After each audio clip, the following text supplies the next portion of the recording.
Hello traders, and welcome to the market opening preview, July 22nd, on a hump day, Wednesday 2015. Traders, great to be with you, coming to you live, and it is absolutely beautiful in Pattaya, Thailand this morning. Bright blue sunny skies and white sandy beaches, and the water looks just wonderful. Might be lunch at the gazebo today. It's looking that way. As long as it doesn't get too hot, I'll be there. Traders, remember this is brought to you through FXCL Excellence in Trading. If you would, please come visit the site at fxclearing.com. All right, traders, got a lot to talk about today. Some really weird movements yesterday. We'll get to that in just a minute. For those of you who don't know me, let me introduce myself to you. My name is William Gilday. I'm your moderator for the Market Opening Preview Series every single trading day before the London Open. Traders, I do record this session during the Asia session. Traders, I started trading in 2006, and in 2008 I retired from a wonderful 27-year career in the fire rescue department out of the great state of Florida. Traders, 9 days later, came to Thailand for a 3-month holiday to celebrate my wonderful career. Well, it's 2015 and I'm still here, and I'm still trading Forex every single day. I'm looking at fundamentals, I'm looking at charts, I'm looking for probabilities and opportunities to enter trades that are in my favor most of the time. To win the trades. And yes, I do lose trades. Don't you worry about that. I have my share of losses. Fortunately, my losses are less than my winners, and that's a good thing. So yes, if anybody ever says, "Oh, we win every trade," or they try to sell you some program, we win 100% of our trades, run the other way. Run quickly. Run. All right, that's enough about me and a little bit of joking. Let's get the risk disclaimer out of the way. This is a risk disclaimer. Forex trading has a large potential rewards, but also a large potential of risk. You must be aware of the risks and be willing to accept them in order to invest in the Forex markets. Most importantly, traders, please do not trade with money you cannot afford to lose. Remember, every time on a live account you click that mouse, you are taking risk of losing that amount of money. Traders, always remember that past performance of any trading system or methodology is not necessarily indicative of future results. Meaning, if you're on a demo account for 3 to 6 months, then open a live account, you'll notice that your trading will change as far as win versus losses. And that's because that thing between our ears called the brain gets in the way. All right, let's keep going. News and commentary. I don't know what happened, but I opened charts this morning and I was like shocked. Like the euro went up like 70 pips, and well, you'll see it. There's a bunch of charts where these things just took off. And I did my reading today. I read the paper, and I'm trying to figure out like what was said in New York that made this big move to the upside. I was in London lunch for about an hour, so it didn't happen during London lunch. It had to happen before that. So that's kind of interesting. As far as our economic calendar for today, folks, we only have one high impact data, and that's 90 minutes into the London session, where we have MPC official bank rate votes. And that's it. In Asia tomorrow, though, for those of you who can trade this, it is their official cash rate, and then they have their rate statement. Now, I will say this is going to be a market move, and it's going to be a big one, because they're expecting 25 or 50 basis points to make the move. So they are looking at increasing their interest rates, and they're going to do it tomorrow. We just don't know how much they're going to do. So this is going to be an interesting pair to watch today. I don't think it'd be a good idea to trade the New Zealand dollar or any of the New Zealand pairs. I think it's going to be a little volatile for that. Let's take a look at the indices.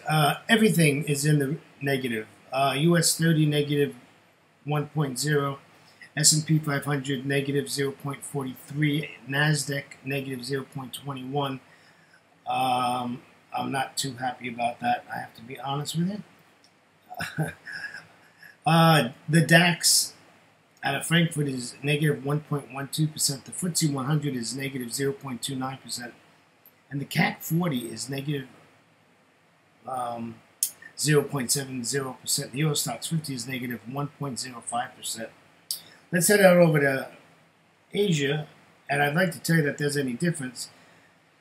We have one in the green though. The Nikkei 225 is negative 1.18%. The S&P ASX 200 out of Australia is negative 0.92%. The Shanghai is the only one in the green at 0.24%, with the Hang Seng negative 0.80%. And the Kospi is also from Seoul, and that is negative 0.86%. So, all in all, I would have to say this is pretty strange. And if anybody knows why this move happened, if you just put a comment and let me know, because now I'm really like, I have to find out why this big move happened, and we'll get to the bottom of it. Remember, anytime there's a big move, there's a reason, and it's always nice to find out what the reason is.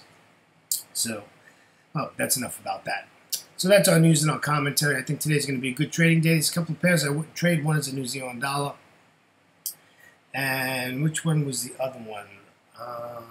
Was it the pound? I don't know. Well, let's take a look at some 30-minute charts. And as usual, we'll start with the euro dollar. See this big move to the upside? I do not understand this. This is a huge move here. And it was like a 70-pip move. And we're sitting at resistance, so this was a nice trend line, 3-touch trend line trade. And you know what? Give me a bearish candle below the trend line, give me a retest, and I'll sell it at 0.939.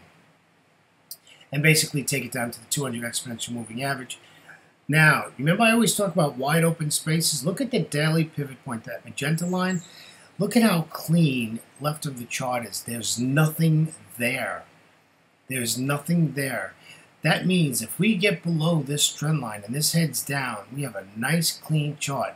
There's no Forex jump to get in our way, and we could take profit at 1.0877, which, if you can see, right below that is a support line, and this is just a really, really nice trade if it works out. I don't want to buy the euro. I mean, just look at the daily, look at the weekly, look at any of that. There's just nothing that is attractive to want to buy the euro. This is a I'm presuming that a comment was made or something that caused this reaction. This is a pretty big reaction. And remember, this is 30-minute chart, so every 2 candles is an hour. So something went on. This did not happen when I was in London lunch. So we'll have to keep an eye on it. All right, next one's pound dollar. Pound dollar, what a nasty, nasty, nasty chart. It goes from bearish to bullish, but now it's been sideways for like, I don't know, since the 20th. You know, it's pretty much been sideways. And these are on a lot of pips because we're only on a 30-minute chart. So you know what? Let's get a pullback up to this daily R1, and we'll sell it at 55.79. Take profit at 55.31 and get the heck out. That's a nice 50-pip trade. If you get a bounce at the daily pivot, which is very possible. If you look left of the chart, just get out there. Grab your 20 pips and be happy. Right? Just get out. But this is going to have to pull up and see what's going on. But we do have data for this pair in London session. So, you know, that might do something. I wanted to break out of this mess that it's been in for such a long time. And, you know, I'd like to just see this thing just break out and do something, right? Do something. So, yeah, so that's what's going on with the pound. It's quite messy at the moment. So we just have to be patient. And I love trading the pound dollar, really I do. But sometimes you just got to sit on your hands and wait for price to just finally, you know, make a decision. So I'm just waiting for that. But I think it's going to pull up and then we can take this down. At that 55.92 where the 200 exponential moving average is, you got another resistance line right under that. That's an indicator I have on the chart. And then you have a daily R1. So, I mean, that's a lot of resistance. So I'd love to see that come up to that and then just bang down all the way back down to the daily S1. All right, let's take a look at the Aussie. The Aussie had data today. So luckily, luckily, um, I don't trade news event as far as news events. So like when the number comes out, I'm not in the trade. Um, and the reason for that is because I'm really bad at it. And, you know, I was taught long ago, if you're not good at something, don't do it. Delegate it to somebody else. Well, in trade Forex, it's me and the computer's not going to do it. So I just do not trade news events. However, an hour later, 90 minutes later, I'll get into a trade from the after effects of the news event. So, you know, so that's how I trade news. I don't trade the data when it comes out.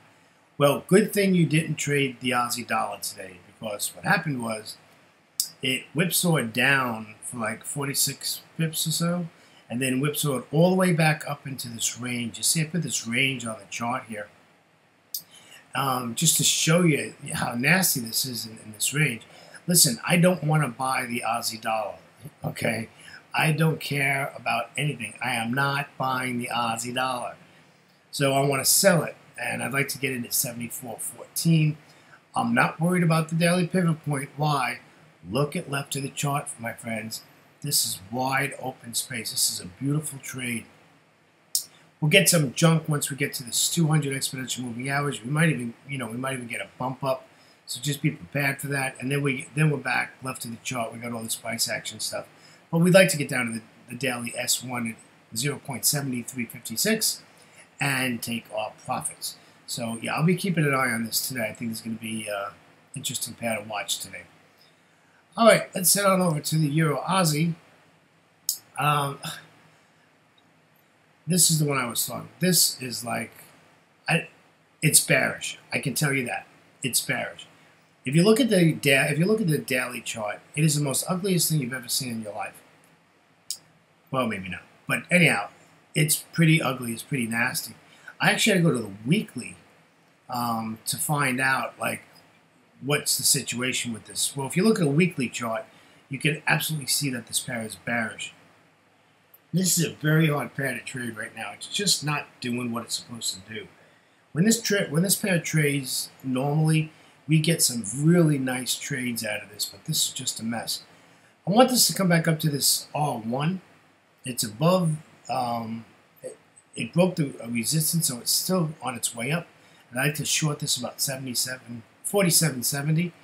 That's 47.70. I'd like to short it, and basically I'd like to take down to S1, daily S1. I think we're going to have a problem with the daily pivot point, so I might have to bail there, depending on what's going on. We'll have to see how that works, because you got a 200 exponential moving average and a daily pivot at the same spot. So, you know, that's quite a bit of support. Now, hopefully it just goes through it and brings us down to our take profit area. So we'll keep it on the Euro Aussie, but it is definitely a mess. Here's our Euro Yen that, you know, has been bearish for so long. We decided to join the party with this up move. So we're at resistance, right? And I'm not going to buy at resistance. I'm going to sell here. And what I did was I put a 3-touch trend line here. I want this to break the trend line, but I want it to retest it.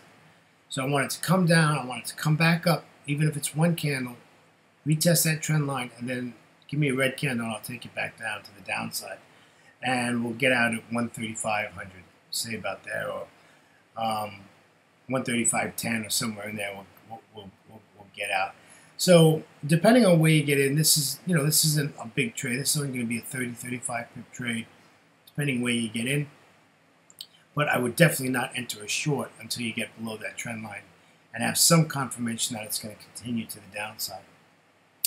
New Zealand dollar, well, we talked about it a little bit during the commentary, but this is now in a sideways price action. This did this bolt-up move a couple days ago, and it's been sitting here now, and it's not doing a thing.